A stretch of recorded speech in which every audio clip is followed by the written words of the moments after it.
उत्तर प्रदेश की राजनीति में जब भी जाति सत्ता और 227 की लड़ाई एक साथ आती है तो बयान सिर्फ बयान नहीं रहते, जो सियासी चुनौती बन जाते हैं। और आज वही चुनौती समाजवादी पार्टी के सामने सुहेल देव, भारतीय समाज पार्टी के अध्यक्ष और यूपी सरकार में कैबिनेट मंत्री ओम प्रकाश राजभर ने खुलकर रख दिए। सवाल सीधा है, हमला सीधा है और निशाना साफ है। 30 सेकंड का हुक यही है कि अगर समाजवादी पार्टी को ब्राह्मणों से इतनी हमदर्दी है, अगर ब्राह्मण विधायक की बैठक पर सपा को इतना ही दर्द हो रहा है, तो 2027 के विधानसभा चुनाव में अखिलेश यादव क्यों नहीं ऐलान कर देते कि उत्तर प्रदेश का मुख्यमंत्री ब्राह्मण होगा और 403 में से 300 सीटों पर ब्राह्मण उम्मीदवार उतारेंगे। अगर ये ऐलान नहीं कर सकते तो फिर ब्राह्मणों के नाम पर राजनीति करने का नैतिक अधिकार भी छोड़ दें। यही वो लाइन है जिसने यूपी की राजनीति में हलचल पैदा कर दिया। दोस्तों, दरअसल पूरा विवाद शुरू होता है ब्राह्मण विधायकों की बैठक के बाद, जब समाजवादी पार्टी के वरिष्ठ नेता और अखिलेश यादव के चाचा शिवपाल यादव ने ओम प्रकाश राजभर को सपा में आने का न्योता दे दिया और यहीं से राजभर आक्रामक मोड में आ गए। गाजीपुर पहुंचे ओम प्रकाश राजभर ने वहां पर मौजूद पत्रकारों से बातचीत में सिर्फ जवाब नहीं दिया, बल्कि समाजवादी पार्टी को 2017 से लेकर 2047 तक की हार का सर्टिफिकेट भी थमा दिया। दोस्तों, हैरानी की बात है कि राजभर का यह भी कहना था कि समाजवादी पार्टी 2017 से लगातार हार रही है और 2047 तक इसी तरह चीखती और चिल्लाती रहेगी, क्योंकि जमीन पर उसका जनाधार कमजोर हो चुका है। वाह जी राजभर जी, और जातीय संतुलन पूरी तरह बिगड़ चुका है।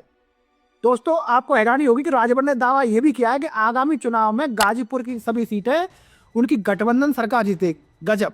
और उन्होंने ये भी याद दिलाया कि जब पिछली बार गठबंधन उनके साथ था तब ये सीटें जीती गई थी और इस बार नतीजा और भी स्पष्ट होगा।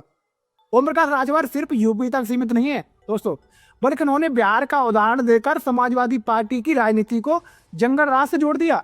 भाई ये तो बहुत गजब हो गया।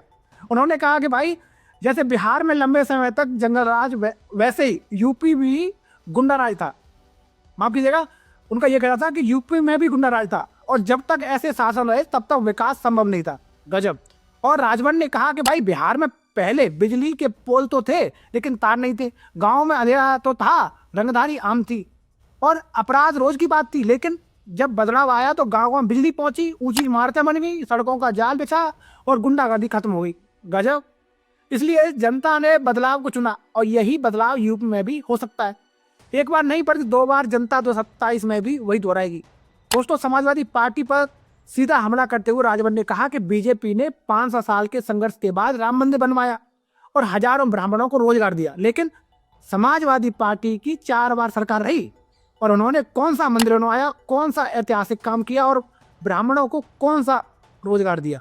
दोस्तों, ये तो गजब बोल रहे हैं। लेकिन सेवक भर्ती हो, पुलिस भर्ती हो, लेखपाल और कानूनों की भर्ती हो, हर जगह सिर्फ यादव ही यादव नजर आए और यही समाजवादी पार्टी की असली राजनीति है। उन्होंने आंकड़ों के जरिए, दोस्तों ध्यान देना, उन्होंने आंकड़ों के जरिए हमला करते हुए कहा कि 1986 में 56 एसडीएम बनाए गए और वो भी सभी यादव समाज के थे। तब ब्राह्मण और राजपूत कहाँ थे? और आज वही पार्टी ब्राह्मणों की चिंता दिखा रही है। दोस्तों, राजभर ने साफ शब्दों में कहा कि भाई समाजवादी पार्टी की राजनीति सिर्फ परिवार और एक जाति के इर्द गिर्द घूमती है। भाई ये खुद देख ले, भाई इनके भी तो बेटे हैं सांसद। और यही वजह है कि 2014, 2017, 2019, 2022 और 2024 में जनता ने उन्हें नकार दिया। उन्होंने ये भी कहा कि भाई अखिलेश यादव, शिवपाल यादव और मुलायम सिंह यादव मुख्यमंत्री बने तो सिर्फ सत्ता के गरज से बने और जनता के सर्वसम्मत समर्थन से नहीं। गजब। और ओम प्रकाश राजभर ने सपा के पीडीएफ फॉर्मूले पर भी करारा हमला बोला। उन्होंने कहा कि भाई पीडीए को कोई नेता अपने इलाके में 5-4 वोट भी नहीं दिलवा सकता, जबकि उनके पास ऐसे 100 नेता हैं जो अपने अपने क्षेत्र में जीत सुनिश्चित कर सकते हैं। राजभर का दावा है कि यही जमीनी ताकत है जो चुनाव जिताती है, न कि पोस्टर और नारे। भाई दोस्तों, गाजीपुर की 7 सीटों को लेकर उन्होंने खुला दावा किया और कहा कि इस बार जनता सब समझा देगी।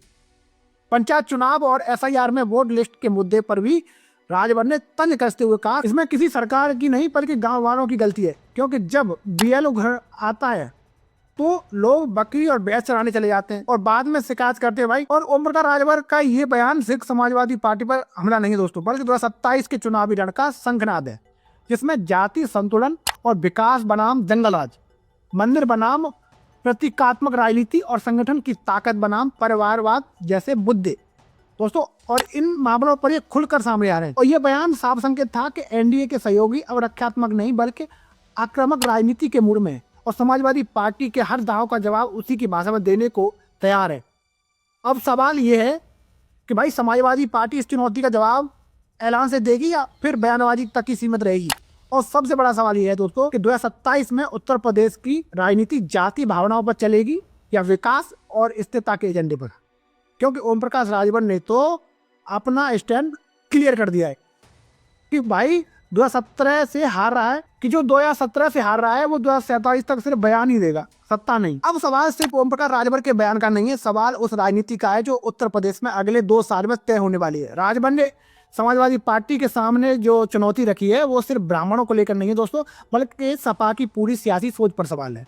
अगर वाकई समाजवादी पार्टी खुद को पीढ़ी की असली प्रतिनिधि मानती है तो फिर मुख्यमंत्री का चेहरा घोषित करने से क्यों डरती है, ये राजभर का कहना है।